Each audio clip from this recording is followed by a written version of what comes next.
Makanya kalau kita membaca sejarah Nabi Musa bertemu dengan Fir'aun, siapapun yang membaca sejarah ini, nggak ada Pak orang yang suka dengan Fir'aun.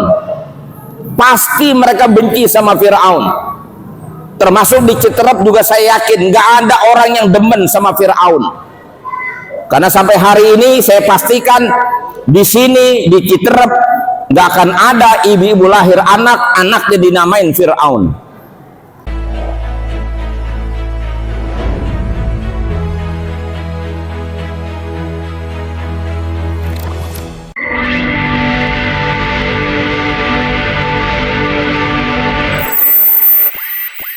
Alhamdulillah, nahmaduhu wa nasta'inuhu wa nastaghfiruh wa nastahdiih wa na'udzu billahi min syururi anfusina wa min sayyiati a'malina. May yahdihillahu fala mudhillalah wa may yudlil fala hadiyalah. Ashhadu an la ilaha illallah wahdahu la syarika lah, khassana bi khairi kitabin unzila wa akramana bi khairi nabiyyin ursila wa atamma alaina ni'mata bi a'zami dinin syuri'a. Faqala ta'ala al-yawma akmaltu lakum dinakum wa atmamtu alaikum ni'mati wa raditu lakumul islam madinah. Wa ashhadu anna sayyidana wa nabiyyana Muhammadan abduhu wa rasuluh, addal amanah wa nasahal ummah wa ballagar risalah wa mahaddalalah wa tarakna alal mahajjatil baydah lailuha kanahariha la yazigu anha illa halik. May yuti'illaha wa rasulahu faqad faza fawzan 'azima wa may ya'sillaha wa rasulahu faqad dhalla dhalalan mubina.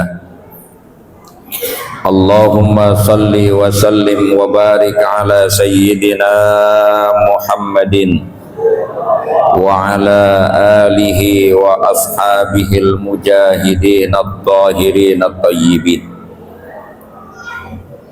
Hadratil mukarramin wal muhtaramin, para alim ulama, para asatid, para orang tua, para tokoh masyarakat, bil khusus Bapak Haji Kamaluddin, Kiai Haji Abdul Rashid, Ustadz Ulem, Ustadz Engkos, banyak banget ini, Haji Dasuki,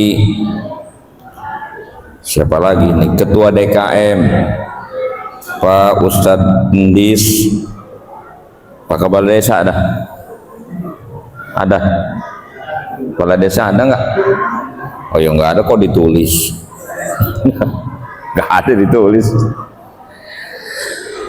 Hadirin hadirat yang mudah-mudahan kita semua senantiasa dirahmati dan diberkahi Allah Subhanahu wa ta'ala.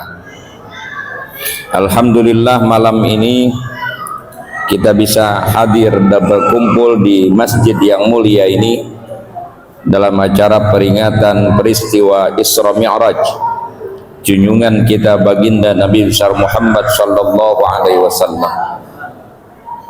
Peristiwa yang sangat luar biasa, peristiwa yang spektakuler sepanjang sejarah manusia, karena peristiwa ini hanya dialami oleh junjungan kita Nabi besar Muhammad sallallahu alaihi wasallam. Perjalanan yang saat itu terjadi dan diceritakan oleh Nabi kepada umat dan masyarakat di Mekah menjadi berita yang kontroversial, informasi dan berita yang mengguncangkan masyarakat pada masa itu, sehingga terbelah menjadi 3 kelompok manusia. Ada yang benar-benar mempercayainya, ada yang ragu, Dan yang ketiga, yang memang aslinya sudah inkar kepada Nabi, plus dengan cerita ini semakin kuat keingkaran mereka. Sedangkan yang yakin dan percaya, sejak awal sudah yakin dan percaya akan kejujuran dan kebenaran Nabi, peristiwa ini menambah keyakinan mereka bahwa ini adalah bagian dari mukjizat Nabi, bagian yang menunjukkan kemuliaan dan ketinggian derajat Nabi, yang pada akhirnya juga peristiwa ini tidak sekedar sebuah perjalanan biasa, karena dari peristiwa ini lahir dan turunnya perintah salat 5 waktu. Peristiwa Isra-nya dihikayatkan dalam surah Bani Israel ayat pertama, sedangkan Mi'rajnya ada dalam surah An-Najm.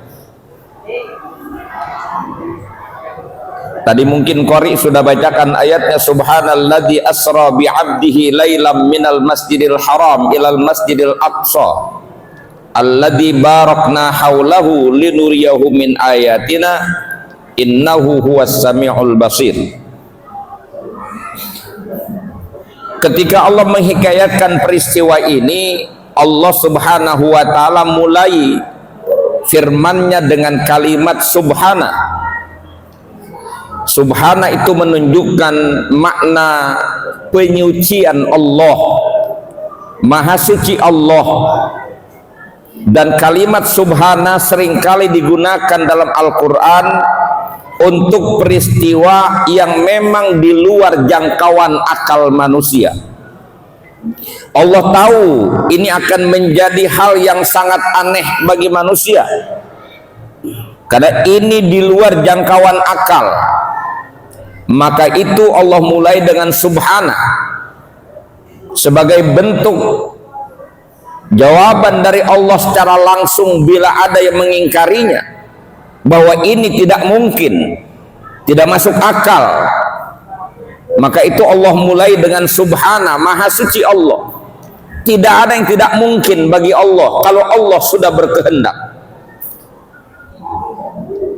Jadi kalimat subhana itu tanzihan lillahi amma la yaliku bihi, mensucikan Allah dari segala perkara yang tidak layak baginya. Kalau orang dengan akalnya menyatakan ini tidak masuk akal, silahkan saja, memang tidak masuk jangkauan akal manusia. Tapi kekuasaan Allah melampaui kekuatan akal manusia. Maka bagi orang-orang yang mengandalkan akalnya semata, tanpa kemudian menundukkan kesombongan akalnya akan kemahakuasaan Allah, boleh jadi dia akan tetap ingkar. Tapi bagi orang-orang yang mengikuti akal sehatnya dan menerima bahwa Tuhan yang diimani, penguasa alam semesta, pencipta manusia ini berkuasa tanpa batas, maka tidak ada yang mustahil bagi Allah kalau Allah mau. Begitu bahasa Al-Quran ketika menghadirkan kalimat subhana. Sebagai contoh lain, Allah berfirman subhanahu ayyakuna lahu walad, maha suci Allah dari memiliki anak. Kalimat ini keluar, Allah firmankan sebagai bentuk jawaban dari keyakinan yang dibangun oleh orang-orang Yahudi bahwa Allah punya anak. Orang Yahudi menyebut Uzair ibnullah. Uzair adalah anak Tuhan. Gara-gara Uzair dimatikan dan dihidupkan kembali selama 100 tahun, orang mengatakan kalau gitu ini adalah anak Tuhan. Begitupun ketika mereka mengatakan bahwa Nabi Isa alaihissalam adalah anak Tuhan, karena dia lahir dari seorang ibu tanpa adanya seorang ayah. Ini kan nggak masuk akal Pak memang. Sebab regulasi penciptaan manusia dalam keteraturannya itu tidak akan pernah mungkin ada perempuan hamil tanpa laki-laki. Karena wanita itu memiliki indung telur yang hanya bisa dibuahi oleh sperma, dan sperma itu punya laki-laki. Itu artinya tidak mungkin ada perempuan hamil tanpa adanya laki-laki. Paham maksud saya? Emang ada di Cirebon perempuan hamil nggak ada lakinya? Ada? Lo banyak. Serius ini nanya.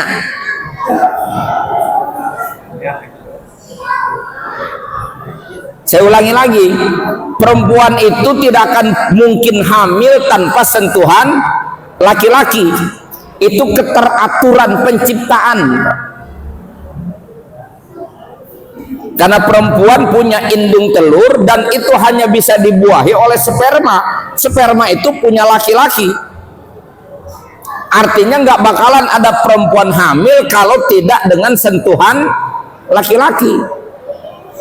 Maka saya tanya di sini, ada nggak orang Citerep yang hamil nggak ada lakinya? Nggak kok jadi ketawa bapaknya. Kalau yang model begitu itu bukan nggak ada lakinya Pak, ada. Cuman kabur kemana tahu itu? Ada laki-lakinya yang pernah menyentuh dia, cuman saat itu nggak ketemu, dicari. Nggak mungkin Pak. Itu sudah keteraturan, namanya regulasi penciptaan. Tapi untuk kasus Nabi Isa alaihissalam, Siti Maryam itu bisa hamil dan melahirkan anak. Siti Maryam sendiri belum pernah disentuh oleh laki-laki manapun. Makanya ketika Jibril membawa informasi kepada Siti Maryam bahwa engkau akan mengandung dan melahirkan seorang anak, Siti Maryam pun terkaget-kaget. Di Quran Allah riwayatkan, anna yakunu li waladun walam yamsasni bashar. Bagaimana mungkin saya punya anak sedangkan saya belum pernah disentuh oleh laki-laki manapun? Bingung Siti Maryam. Maka jawablah Jibril,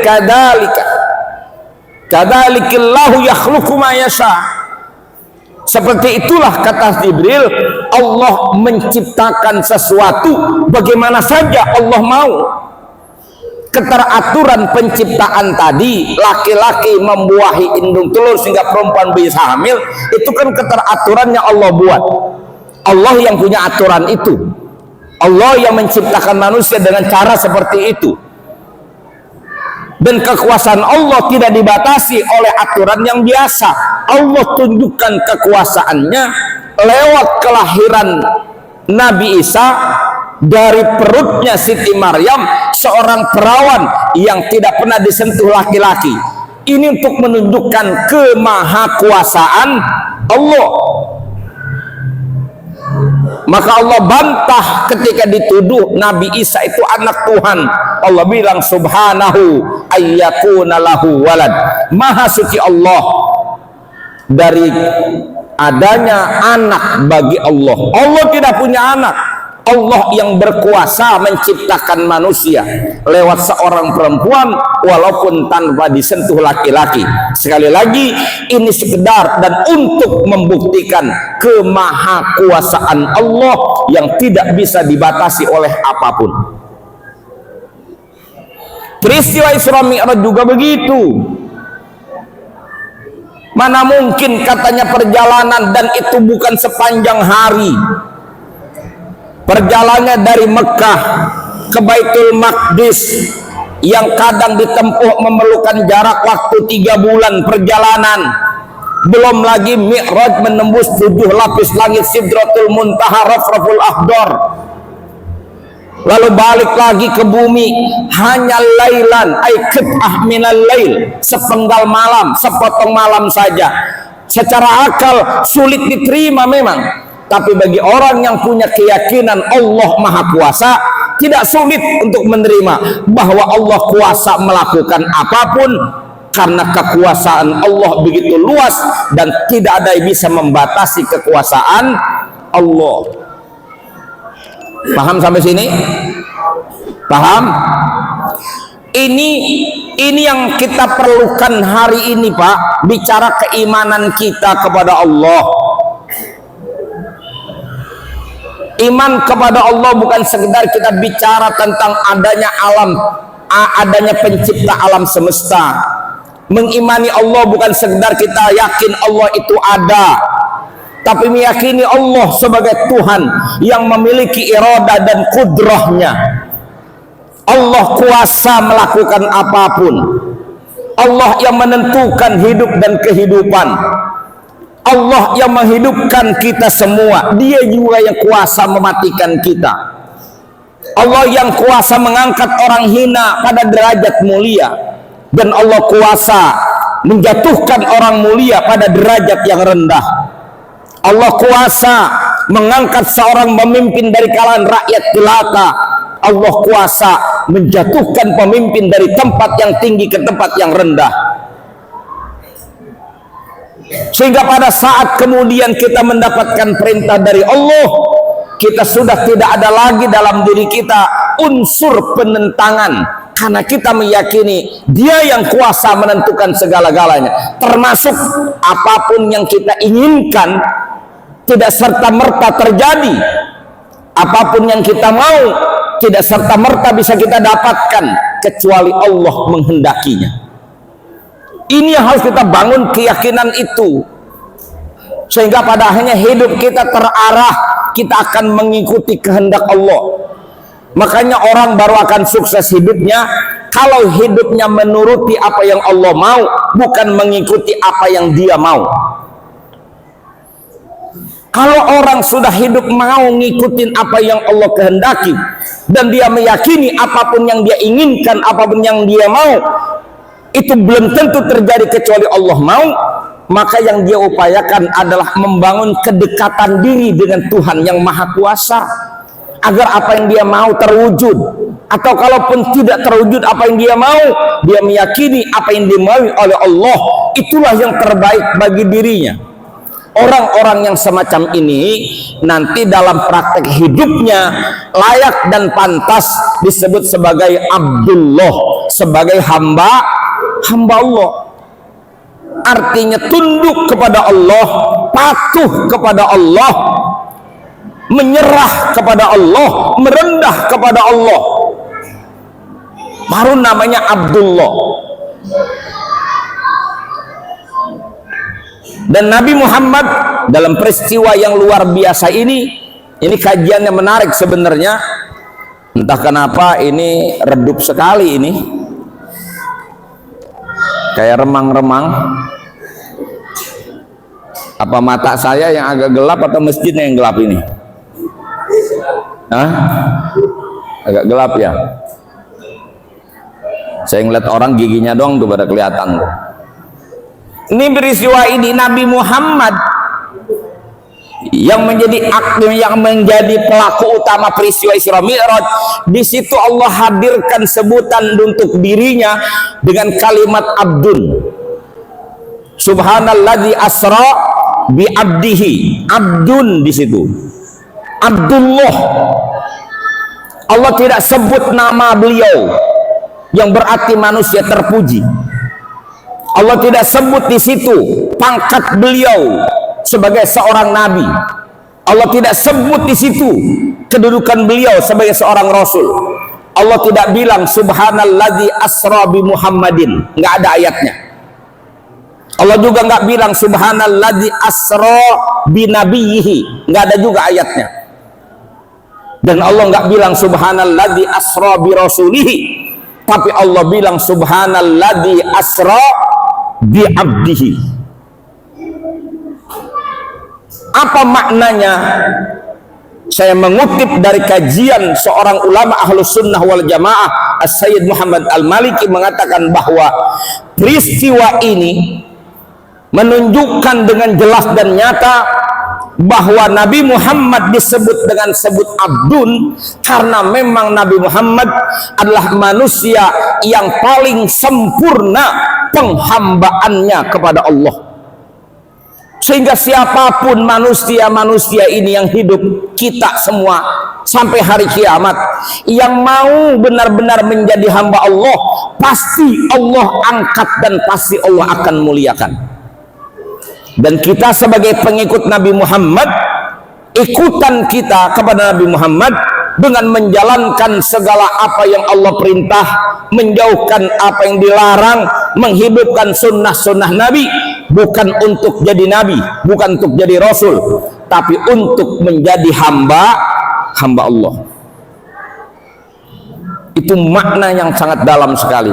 Maka pada akhirnya pangkat dan kedudukan manusia yang paling tinggi dan paling mulia itu sebenarnya bukanlah konglomerat, bukanlah presiden, bukan raja, bukan perdana menteri, bukan camat, bukan lurah, apalagi RT, bukan. Jabatan dan kedudukan tertinggi manusia adalah ketika manusia berhasil mendudukkan dirinya sebagai hamba Allah. Maka kalau kita mendudukan diri kita sebagai hamba Allah, Allah akan muliakan kita. Kenal Bilal? Kenal Bilal? Kenal di mana? Hari Jumat gitu ada Bilal. Dalam sejarah tercatat seorang manusia yang bernama Bilal bin Rabah, budak hitam legam dari Afrika. Dia seorang budak. Kita tahu yang namanya budak itu bisa dijual belikan. Dia tidak berkuasa atas dirinya. Dirinya dikuasai oleh orang yang membelinya, yaitu tuannya. Dia tidak bisa berbuat sebebas seperti kita manusia biasa. Hidupnya dibatasi ruang lingkupnya oleh perintah tuannya.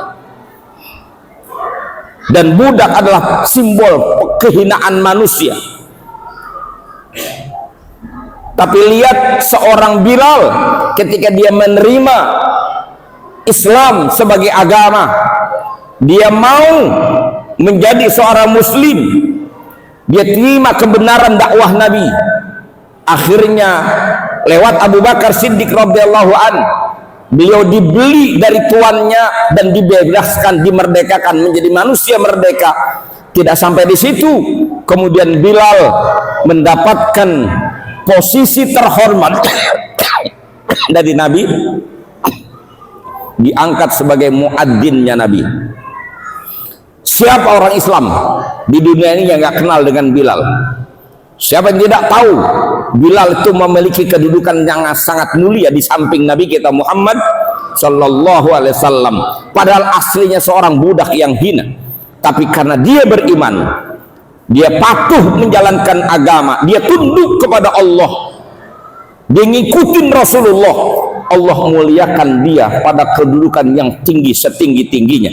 Sampai hari ini di muka bumi nggak ada kampung yang nggak ada Bilalnya. Coba, top Bilal itu. Beda dengan orang-orang kafir yang ingkar, walaupun dia punya jabatan tinggi, raja. Berapa banyak raja yang jatuh dari kursi kekuasaannya ketika menentang para nabi. Nabi Ibrahim ditentang oleh Namrud. Siapa yang hancur, Pak? Namrud. Fir'aun menentang Nabi Musa. Siapa yang binasa? Fir'aun. Itu raja, punya kekuasaan, gak ada yang bisa ngelawan dia. Itu seorang raja yang punya kuasa penuh di negaranya. Ketika dia membenturkan dirinya dengan iman yang dibawa oleh Nabi Musa, Allah hancurkan dia bersama kekuasaannya. Dihinakan oleh Allah. Orang kaya, kita kenal dalam Al-Quran disebut seorang yang bernama Qarun. Orang yang kaya raya, yang dengan kekayaannya dia bisa melakukan apa saja. Ketika dia membenturkan dirinya dengan iman, Allah hinakan dia, Allah hancurkan dia bersama kekayaannya. Dibelah perut bumi, dipendam ke dalam perut bumi, terus masuk sampai hari kiamat, kata ulama. Dihinakan oleh Allah.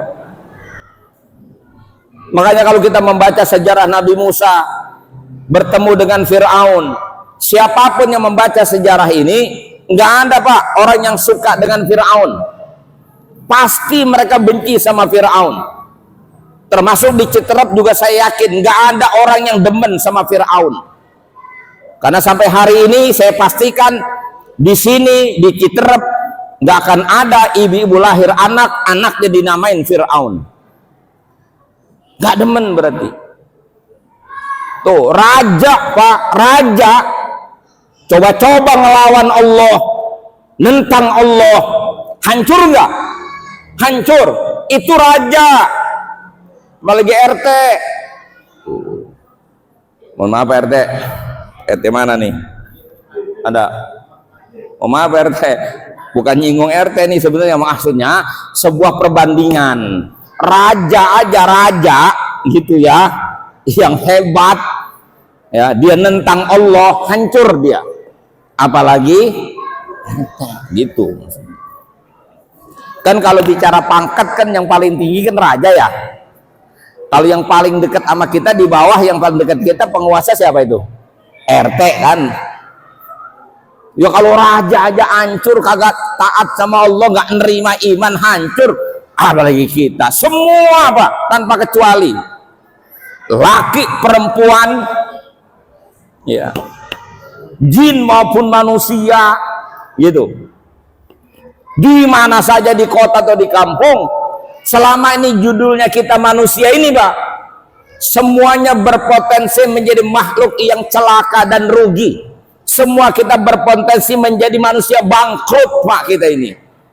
Kecuali bila kita benar-benar beriman dan bertakwa kepada Allah, itu yang akan menjamin keselamatan kita dunia akhirat, kemuliaan kita dunia akhirat, kebahagiaan kita dunia, dan itu saja yang menjamin.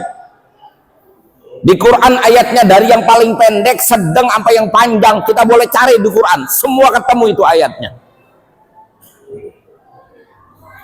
Cuma saya tawar dulu lah malam ini, mau saya kasih ayat yang panjang, yang sedang, apa yang pendek? Saya tahu kalau ngaji nggak mau lama-lama, kalau dangdut maunya lama emang. Kalau ngaji yang singkat biasanya. Saya kasih yang paling pendek aja ayatnya lah. Innal insana lafi khusrin illal ladina amanu wa amilus salihan. Sesungguhnya seluruh manusia, kalau dibilang seluruh manusia itu lil istighraq, itu alnya itu mencakup seluruh jenis yang namanya manusia. Lafi khusrin, udah pakai inna harfu taukid, kemudian pakai lamul ibtidali fadati taukid juga. Sungguh yang namanya seluruh manusia benar-benar berada di dalam kerugian. Illal ladzina amanu wa amilus sholihat, kecuali mereka orang-orang yang beriman dan orang-orang yang beramal soleh. Orang yang beriman diikuti dengan kepatuhan dan kesalehannya, itu yang bakal dijamin bakal selamat dunia akhirat, mulia dunia akhirat, bahagia dunia akhirat. Tidak ada di Quran ayat yang menyatakan kalau orang punya jabatan tinggi pasti mulia, nggak ada. Nggak ada di Quran yang menyatakan orang kaya pasti bahagia, nggak ada Pak. Kalau ada yang membantah, saya tunggu malam ini, saya nggak pulang buru-buru, saya tunggu di majelis. Datengin sama saya ayatnya bahwa orang kaya pasti bahagia. Ayo kita bicarakan mana ayatnya kalau orang yang berkuasa pasti bakal mulia. Nggak ada. Kalau kata orang Betawi bilang, apa budeg sariawan, nanti cari dalilnya, nggak ketemu Pak. Cuman herannya kenapa kita kalau pengen bahagia itu dicari duit aja, duit. Ini kalau ada ibu sebelah nih, saya tunjuk-tunjuk nih ibu-ibunya nih, jauh sih di samping. Kenapa ditunjuk-tunjuk? Ya saya mau ngasih tahu. Kan kadang-kadang rumah tangga kan ributnya urusan duit melulu ya. Ya Pak ya. Bapak kan pusing urusan duit mulu, kadang-kadang siapa yang minta tuh? Oh dia minta. Duit nggak ada dalilnya. Orang punya duit pasti bahagia. Tunjukkan coba dalilnya. Tunjukkan juga buktinya. Kalau orang kaya pasti bahagia. Nggak, Pak. Nggak ada jaminan orang kaya bahagia.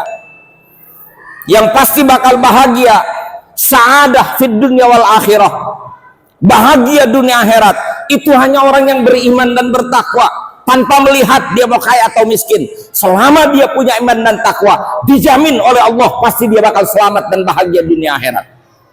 Yakin nggak? Yakin nggak? Bagus, udah yakin mah gak usah capek-capek ceramah udah ini. Oh, udah yakin kan udah selesai. Biasanya lagi ngaji doang ditanya, yakin nggak? Yakin. Dan dua pengajian pakai ada tapi kan, ada tapinya itu. Kalau di sini nggak pakai tapi, ntar di luar ada tapinya. Tapi kan kita apa aja butuh duit. Nah itu ujung-ujungnya. Bagaimana kita bisa senang kalau nggak punya duit katanya? Saya hanya mengatakan bahwa semata-mata uang nggak bisa bikin orang bahagia. Gini aja pala komprominya biar gampang pahamnya. Saya mau tanya dulu nih, Bapak pengennya bahagia atau kaya? Pengen bahagia atau kaya? Kalau ibu-ibu di luar jawabnya dua-duanya tuh. Padahal kalau ditanya kenapa pengen kaya, karena pengen bahagia. Padahal pertanyaan kan tanya mau kaya mau bahagia. Bahagia. Kalau jawaban hidup kita ingin menjadi orang yang bahagia, ya sudah, nggak usah dirisaukan urusan kaya dan miskin, Pak. Yang penting mah bahagia. Contoh, Bapak tidur, yang penting itu kasurnya empuk atau pulesnya. Ya iya kan ketemu udah jawabannya. Emang kudu-kudu pakai duit banyak begitu Pak supaya bisa pules? Justru yang susah pules yang banyak duit. Takut rumahnya dirampok, dimaling. Orang susah kalau mau tidur mana pernah mikirin duit, mikirin maling, aman. Nggak usah mikirin maling masuk dia, Pak. Orang nggak akan pernah ada kok maling masuk ke rumah orang susah. Makanya orang susah kalau tidur ngoroknya kenceng-kenceng sampai orang azan subuh aja nggak denger. Ini urusan makan. Bapak kalau makan pengennya makan enak atau enak makan? Tuh udah. Kan yang penting enak makan, Pak. Susahnya orang sekarang yang dikejar makanan enak, padahal belum tentu makanannya enak kita bisa enak makan. Emang udah pasti kalau makanannya enak kita bisa enak makan? Nggak jamin. Kalau lagi sakit makanan boleh enak, tapi badan sakit. Enak apa dengan makanan enak sama kita? Enggak. Makanya selama Allah kasih kepada kita sehat walafiat, itu rizki mahal itu.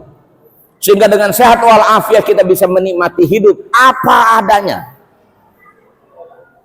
Biar harta kita miliaran, Pak, badan kagak sehat, enaknya di mana?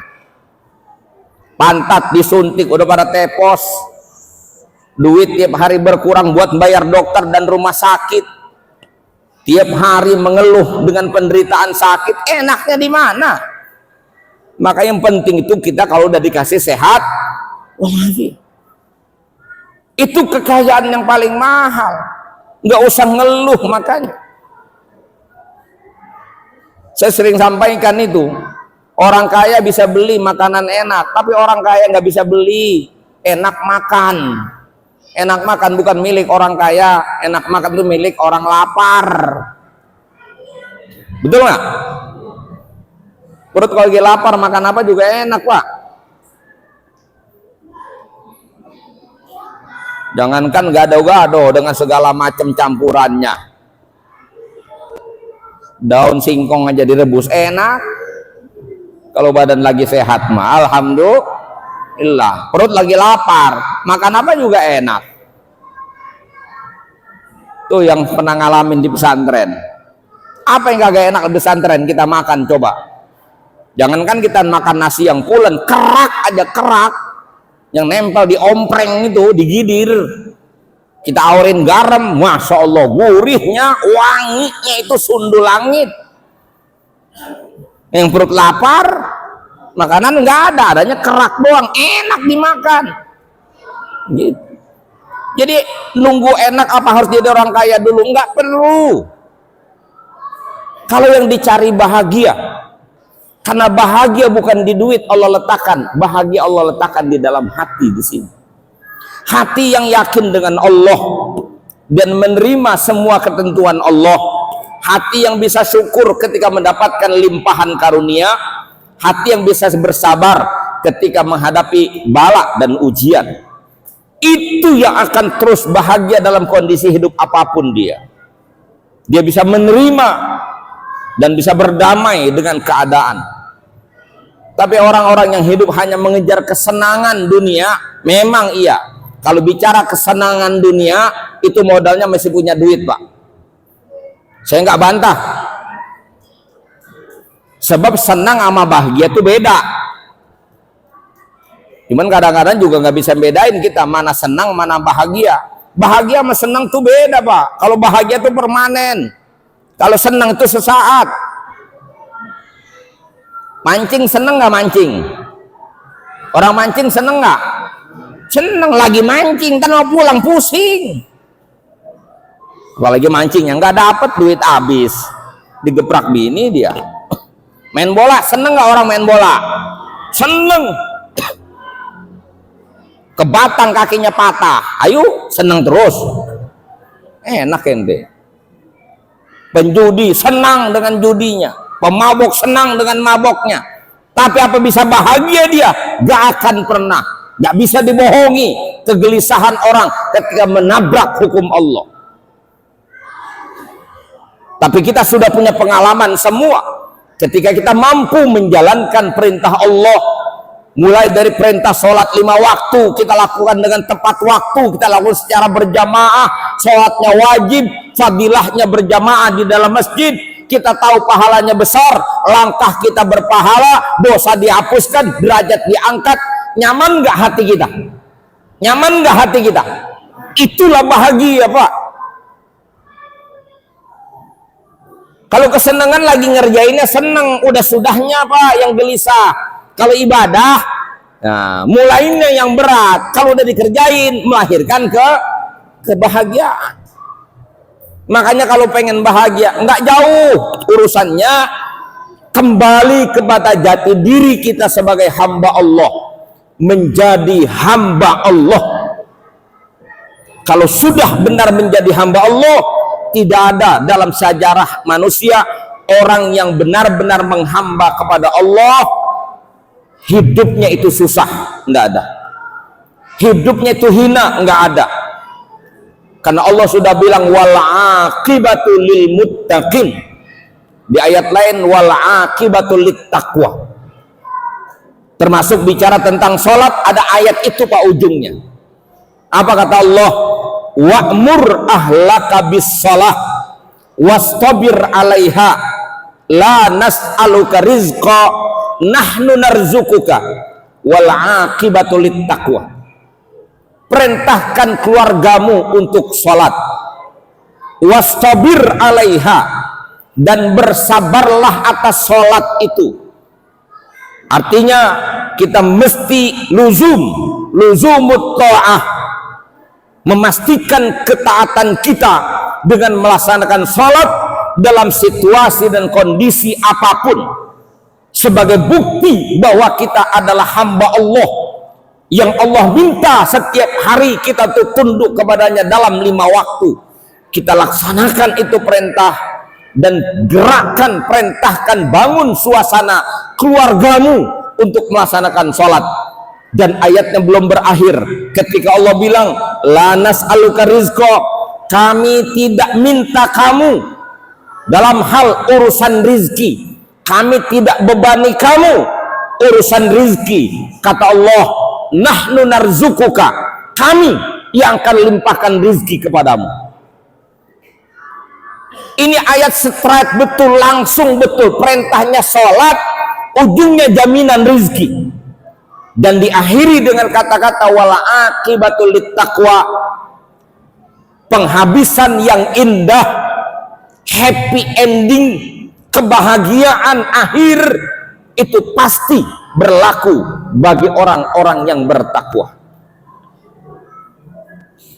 Makanya lihat ahli maksiat, bagaimana keadaan hidup mereka. Orang-orang yang jauh dari agama, capek Pak hidup mereka. Tiap hari dunia dikejar-kejar, dapat belum tentu, sudah dapat pun belum tentu bisa dipakai Pak. Berapa banyak orang kaya diperbudak oleh hartanya, mencari kekayaan setiap hari. Yang ada belum kepakai, yang nggak ada dia cari, yang ada belum dia pakai, yang kagak ada dia cari lagi. Dikumpul-kumpul, ditumpuk-tumpuk dia punya harta.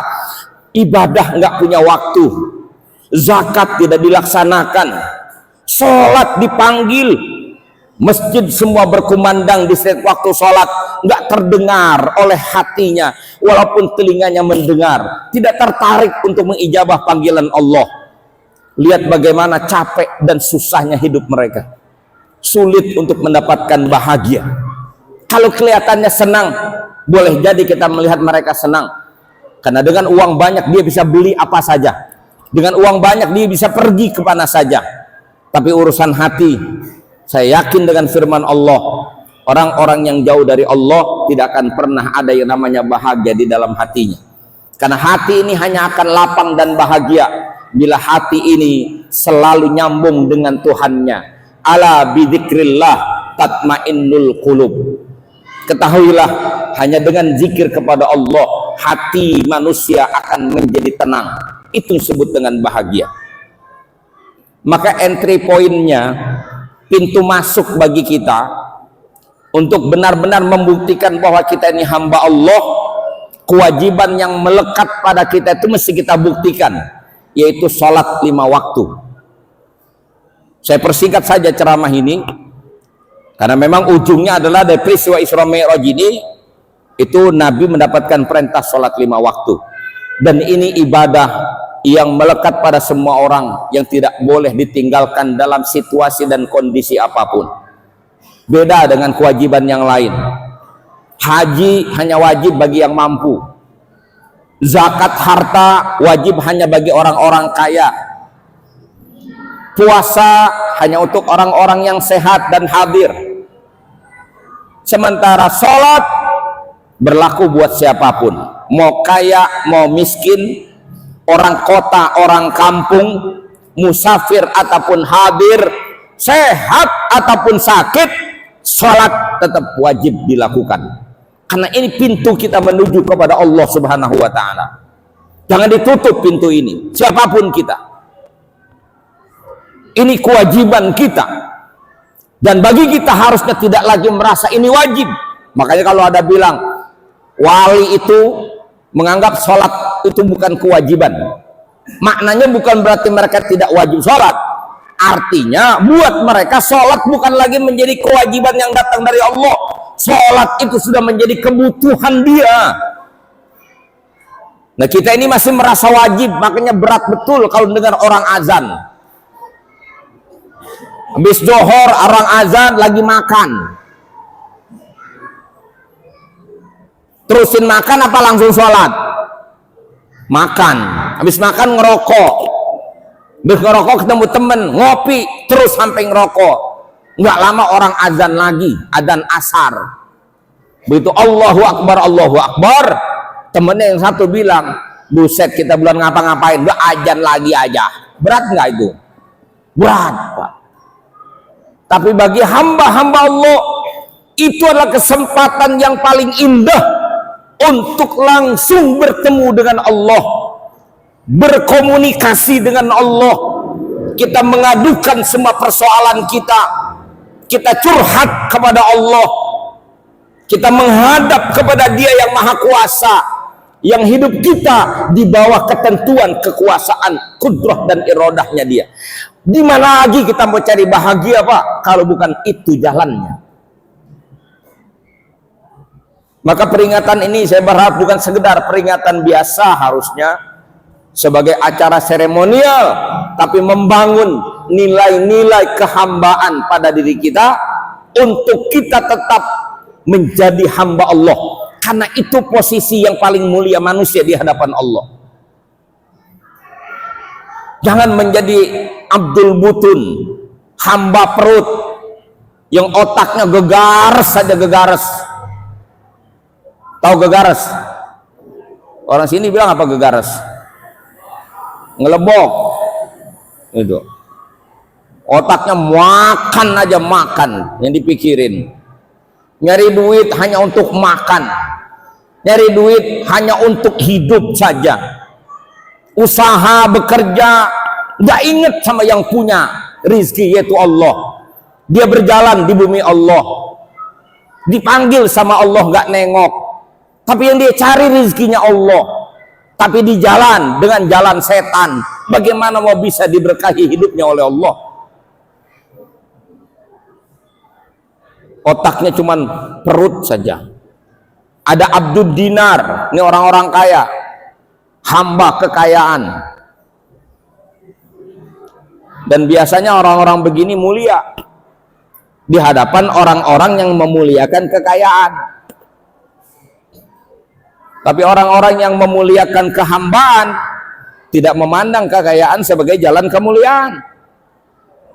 Tapi nyatanya hari ini di mana-mana orang kaya pasti dimuliain, Pak. Karena memang satu circle itu, satu lingkungan. Ya Allah.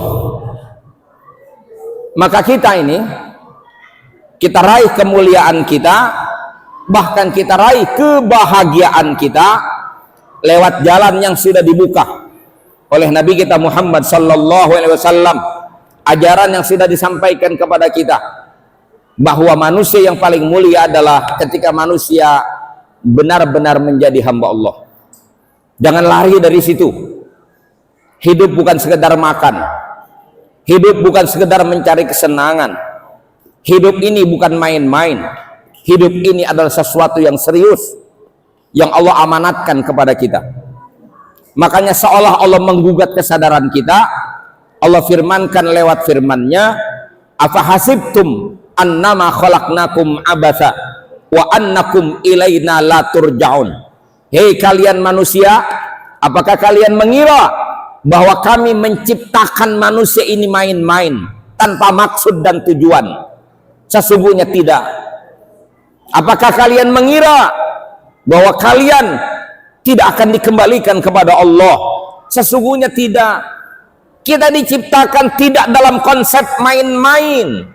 Kita diciptakan oleh Allah untuk maksud dan tujuan yang jelas. Wa ma khalaqul jinna wal insa illa liya'budun. Jelas maksudnya, untuk beribadah kepada Allah. Dan hidup kita tidak semata-mata kayak hidup seenak dan semau kita, lalu lepas setelah mati begitu saja. Tidak. Hidup kita akan kita pertanggungjawabkan kepada Allah apa yang sudah kita perbuat. Maka bila kita sadar Allah menciptakan kita dengan maksud dan tujuan, dan kita yakin bahwa kita akan dimintakan pertanggungjawaban nanti sesudah mati, maka kita pasti akan hati-hati menjalani hidup. Jadi hidup bukan sekedar main-main. Makanya itu kalau ingin menjadi hamba Allah memang juga tidak mudah juga. Kata Allah, walladzina jahadu fina lanahdiyannahum subulana wa innallaha lama'al muhsinin.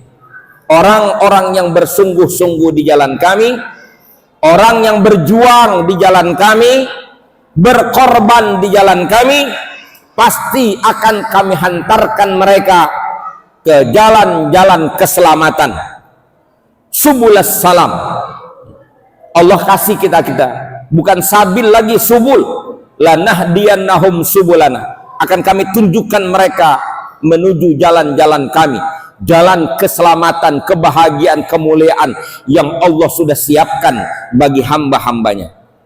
Dan itu perlu yang disebut dengan mujahadah, berjuang, berkorban, bersungguh-sungguh. Sholat mesti sungguh-sungguh menghadap Allah. Masa sholat dijadiin main-main, aki-aki sholat tarawih main sengkatan kaki, sholat dibuat bercanda, sementara permainan dibuat serius. Kan bola mainan Pak, tapi kenapa hari ini sepak bola jadi sebegitu seriusnya orang sama bola? Ibadah romanya kagak pernah serius, cuma gara-gara Indonesia lawan Vietnam aja main bola pakai ngangkat tangan minta doa sama Allah supaya Indonesia dikasih menang. Urusannya apa? Giliran main bola serius, giliran sholat main-main. Mana bisa begitu? Beragama menuju sorga, tapi nggak pernah mau memperjuangkan jalannya. Ya mohon maaf ini Pak, apa coba kesenangan yang kita mau dapatkan di dunia kalau kita nggak ngorbanin, nggak ada pengorbanan kita, nggak bakalan dapat. Orang mau mancing aja kudu nyiapin joran, betul? Dia mesti berkorban, korbanin waktu, makanya nyarinya hari libur. Kudu nyiapin itu buat cemilannya, buat rokoknya, buat kopinya, buat makannya, disiapin lengkap. Cuman mau nongkrong di empang, mau ke sorga, pelitnya nggak kebina-bina, kotak amal lewat, cuman 1.000 perak, mau ke sorga, sisa gegares, mau berkorban.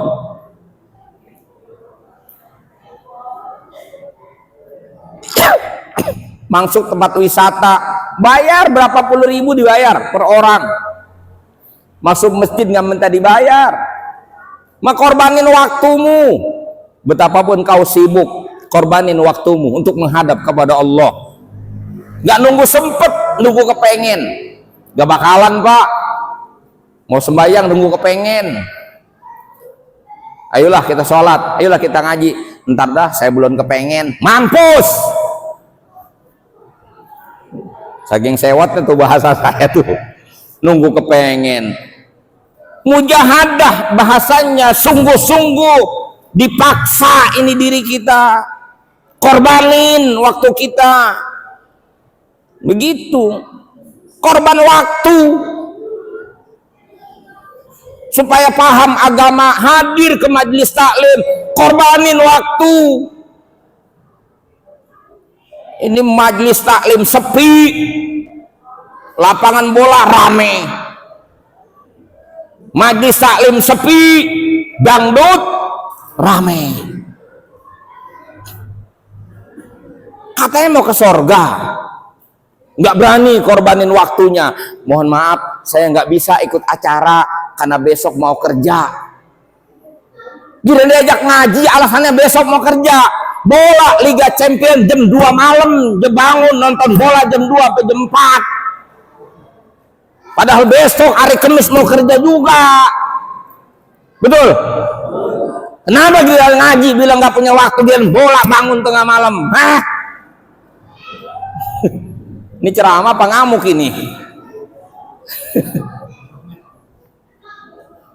Ya kudu berjuang Pak, bersungguh-sungguh, korbanin waktu, korbanin tenaga, korbanin pikiran, korbanin harta.